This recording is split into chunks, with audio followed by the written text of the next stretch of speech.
11 सितंबर 2025 को सिविल सेवा अधिकारी संस्थान नई दिल्ली में दुर्गा सप्तशती फाउंडेशन, करुणा फाउंडेशन और विदेही फाउंडेशन द्वारा विशेष विमर्श कार्यक्रम का आयोजन किया गया। इस कार्यक्रम का मुख्य विषय उर्मिला मर्यादा और संघर्ष का आख्यान था, जिसमें आशा प्रभात द्वारा लिखित उर्मिला के जीवन पर आधारित पुस्तक का विमोचन किया गया और चर्चा हुई। कार्यक्रम में मुख्य अतिथि अखिल भारतीय इतिहास संकलन योजना संगठन सचिव बाल मुकुंद पांडे थे। कार्यक्रम में अन्य अतिथि वक्ता डॉक्टर पंकज कुमार मिश्रा, प्रोफेसर प्रसन्नांशु, आशा प्रभात, कुमकुम झा, गीता श्री रहे। बाल मुकुंद पांडे ने अपने संबोधन में उर्मिला के चरित्र की सराहना करते हुए कहा कि उनके त्याग और बलिदान को अक्सर रामायण की मुख्य कथाओं में अनदेखा कर दिया जाता है। उर्मिला ने लक्ष्मण के साथ 14 वर्षों के वनवास को उनके साथ न रहकर भी उनके समान ही जिया। उन्होंने इस दौरान अपने सारे राजसी सुखों का त्याग कर दिया और अपने पति की तपस्या में मौन रहकर उनका साथ दिया।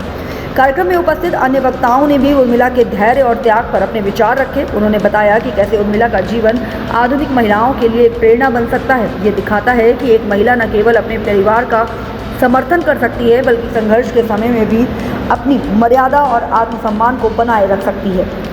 कार्यक्रम की आयोजक संध्या सिंह, प्रोमिला मलिक, कुंदन कुमार झा, तनु मिश्रा, अमरनाथ झा थे। वहीं आयोजकों ने मीडिया से बातचीत करते हुए बताया कि इस कार्यक्रम का उद्देश्य उर्मिला जैसे उपेक्षित पात्रों को मंच प्रदान करना है, ताकि समाज उनके बलिदान और योगदान को समझ सके। पुस्तक और उस पर आधारित ये विमर्श समाज में महिलाओं के योगदान के प्रति एक नई सोच पैदा करेगा। विशेष विमर्श कार्यक्रम ने उर्मिला पुस्तक को एक नया आयाम दिया है और उसके माध्यम से उर्मिला के चरित्र को एक नई पहचान दिलाने का प्रयास किया गया है। विख्यात होने में और समाज को दिशा देने में सबका उतनी ही भूमिका है, चाहे वो बौद्धिक भूमिका हो या चाहे मौन होकर भूमिका। आज के नई पीढ़ी को, आज के युवा महिलाओं को, बहुओं को मार्गदर्शन के लिए उर्मिला को सब जगह प्रसिद्ध करना चाहिए। उर्मिला एक वीरांगना है जो लक्ष्मण के अभाव में पूरे अयोध्या को संभाली हुई है। क्योंकि कवि की अपनी क्षमता है, अपनी सीमाएं हैं, सब कुछ नहीं कह सकता, लेकिन उस संकेत को समझते हुए आने वाले कवि उस काम को करते हैं और उस विशेष काम को आशा प्रभात जी ने किया है, इसलिए वो प्रणम्य हैं और उनको मैं बहुत शुभकामनाएं।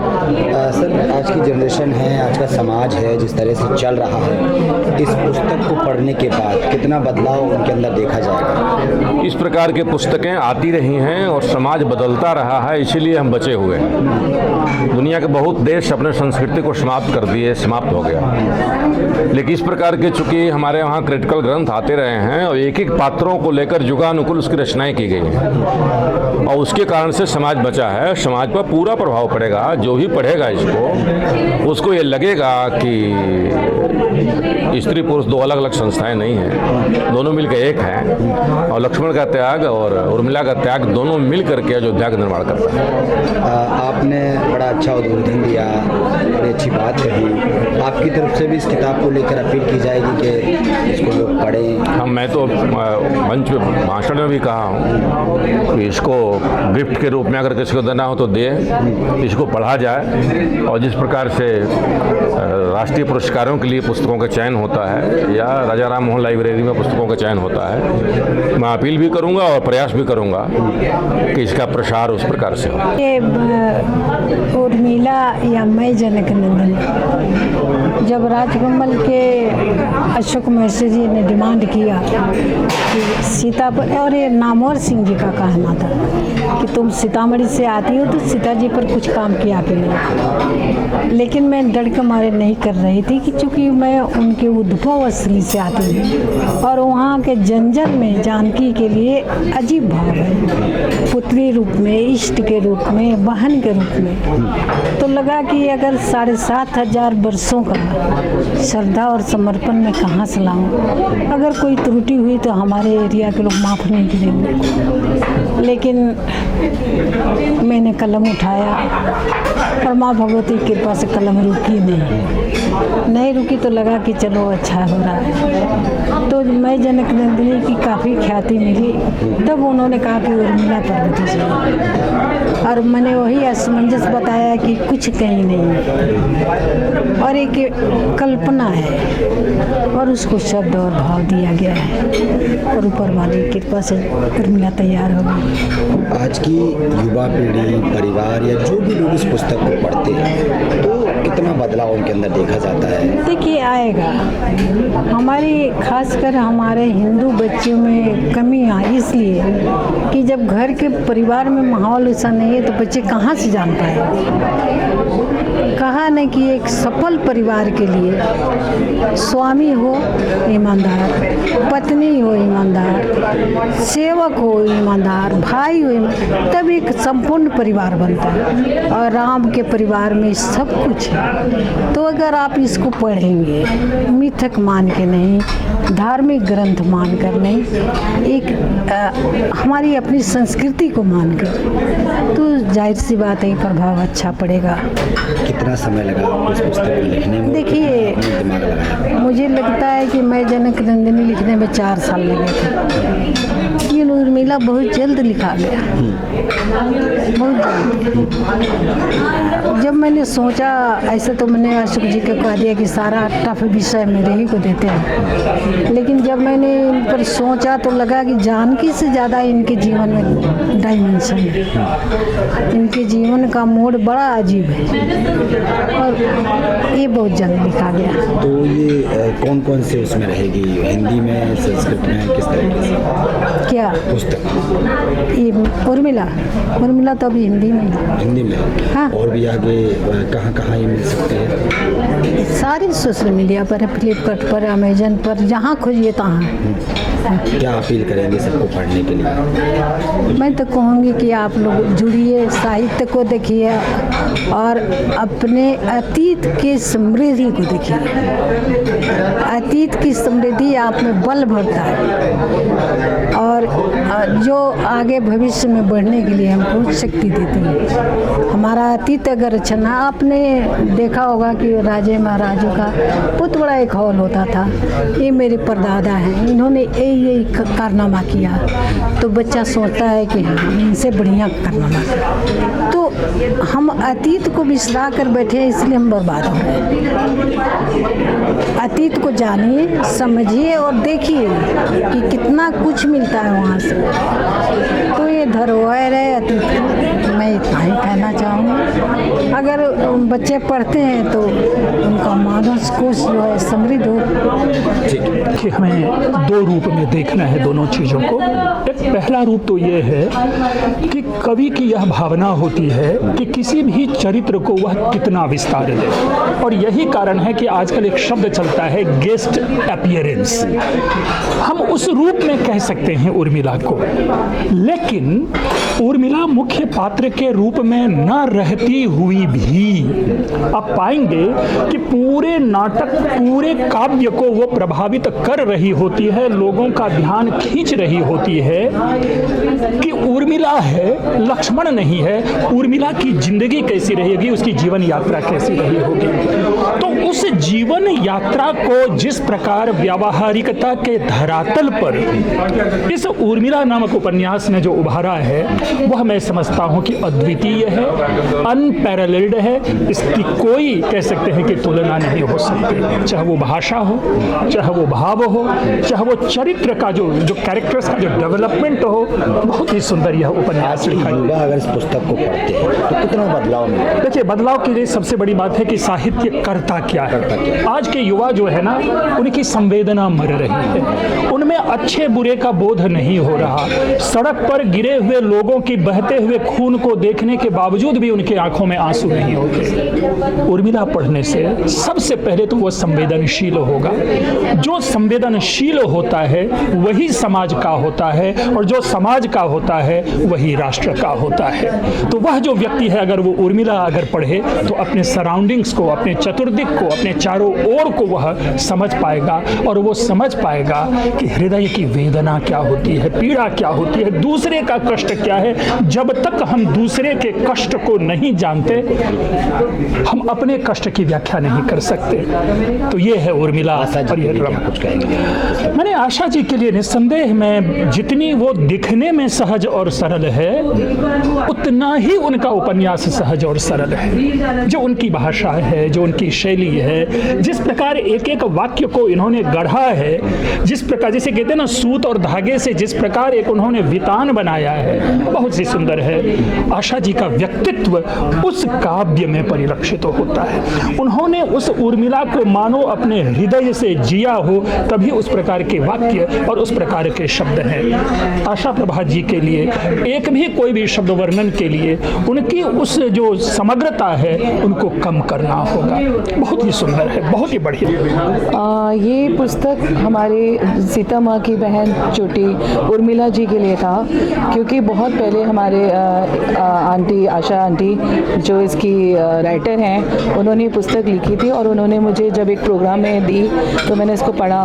तब लगा कि उर्मिला का जो कैरेक्टर है, उर्मिला के बारे में लोगों तक बातें पहुंचनी चाहिए, क्योंकि हमने सीता का कष्ट तो देखा, लोगों को सीता के कष्ट के बारे में बहुत कुछ पता था, पर उर्मिला के कष्ट के बारे में किसी ने नहीं जाना, ना कभी उनको उस हिसाब से पूजा जैसे सीता माँ को पूजा जाता है। तो मेरा बस हमारी फाउंडेशन वैसे भी महिलाओं के ऊपर काम करती है और उनको सशक्त बनाने के लिए काम करती है। तो एक मन में सवाल था कि उर्मिला इतने दिन तक 14 वर्ष तक जो बनवास वो भी कर रही थी, और उनके साथ तो उनके ना तो पति थे, ना उनकी प्रिय बहन सीता थी, ना उनके जेठ श्री राम जी थे, और अकेले उन्होंने इतना जो समय निकाला और क्या किया। एक दिमाग में ये रहता था, कोई कहता है सो रही थी, कोई परिवार बोलता है कि परिवार का ध्यान रख रही थी। तो कभी वो जो पीड़ा है कि कभी हमारे पति हफ्ते भर के लिए कहीं चले जाते हैं तो हम उस पीड़ा में आ जाते हैं कि भाई चले गए हैं, कब आएंगे।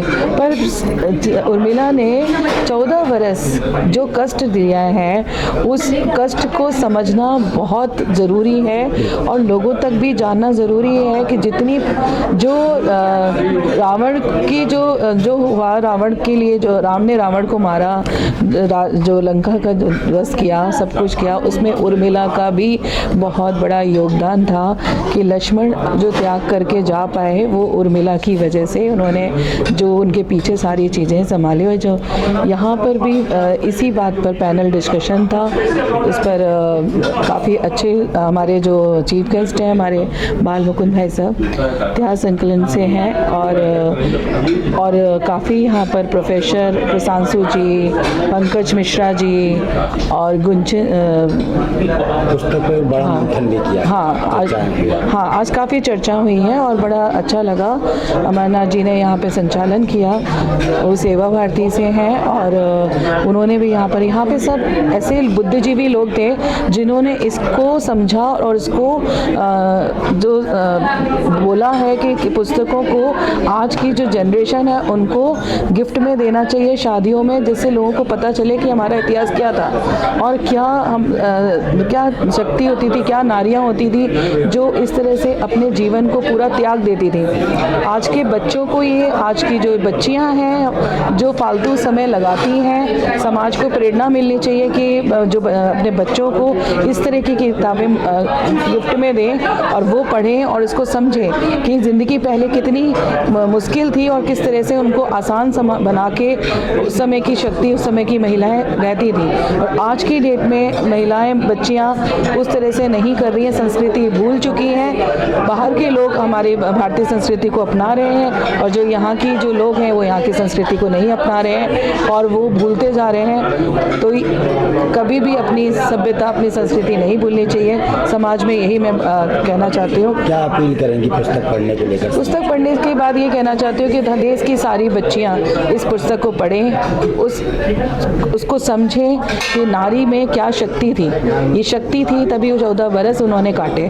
तो आज की नारी भी वही नारी हो सकती है अगर अपने अंदर त्याग, प्यार, भावना अपने अंदर ला सकें। उर्मिला की पुस्तक आया हुआ है, इसका सेकेंड एडिशन है ये। आज इस पर चर्चा थी, विषय गोष्ठी थी। उर्मिला एक पात्रा है रामायण की, जो कि वास्तविक पात्रा है, काल्पनिक नहीं है और हमारे जीवन से जुड़ी हुई है और हमारे जीवन में पथ प्रदर्शक के रूप में ये काफ़ी काम कर सकती है अगर हम इनको फॉलो करें। तो जो आज की जो पीढ़ियाँ हैं, जेन जी जो हो रही हैं या फिर और सब जो भी पीढ़ियाँ हैं जो कहीं और भटक रही हैं, तो अगर एक बार पढ़ें और अपने जीवन में इस दर्शन को लाएं तो हो सकता है बहुत सारी परिवार में जो टूटन आ रही है आज के दिन में, वो चीज़ बिखराव खत्म हो जाए और परिवार फिर से एक हो जाए। कहाँ ये पुस्तक मिल सकती है? राजकमल प्रकाशन पर अमेज़न पर उपलब्ध है, ये अमेज़न पर भी उपलब्ध है, आप बाई कर सकते हैं वहाँ से ऑनलाइन, या फिर राजकमल प्रकाशन पर लिख के आप मंगा सकते हैं, पुस्तक आपको मिल जाएगी।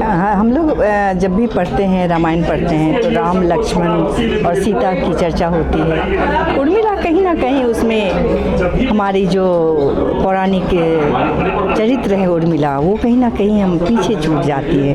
तो इस किताब में उन्होंने, इस पुस्तक में इन्होंने उर्मिला के चरित्र को पूरे बृहद तरीके से आत्मकथ्यात्मक भाव से उन्होंने लिखा है, अपने आप को उर्मिला समझ के लिखा है। तो बहुत ही सराहनीय पुस्तक है, और जब जब वो उसके पृष्ठों को जब हम पढ़ते गए तो आंखें भीगती रही। सो आशा प्रभात जी को इसके लिए बहुत बहुत बधाई। आज की युवा को पढ़ती है तो कितना बदलाव उनके अंदर देखा है? आज की युवा पीढ़ी को हमें इससे जोड़ना पड़ेगा, क्योंकि आज का समय काफ़ी बदल गया है, और आज की पीढ़ी को जोड़ने के लिए हमें काफ़ी मेहनत भी करनी पड़ेगी कि वो उससे जुड़े।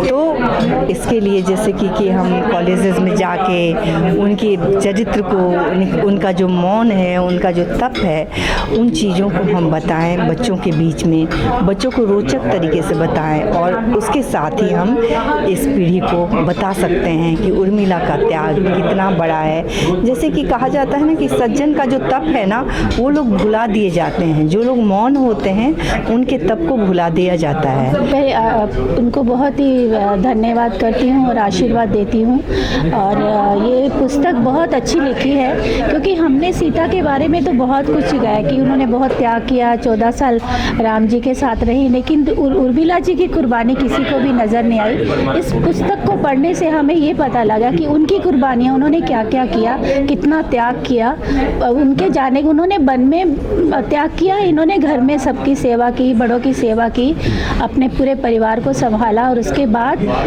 नींद सोती रही ताकि मैं रोऊं ना। वो रोई नहीं, उनके आँख से एक भी आंसू नहीं आया, क्योंकि वो ये चाहती थी कि जो मेरा पति त्याग कर रहे हैं उसको मैंने नष्ट नहीं करना, उसको अपने आंसुओं से बर्बाद नहीं करना, बल्कि उनका साथ देना है और अपने पति का सम्मान करना है।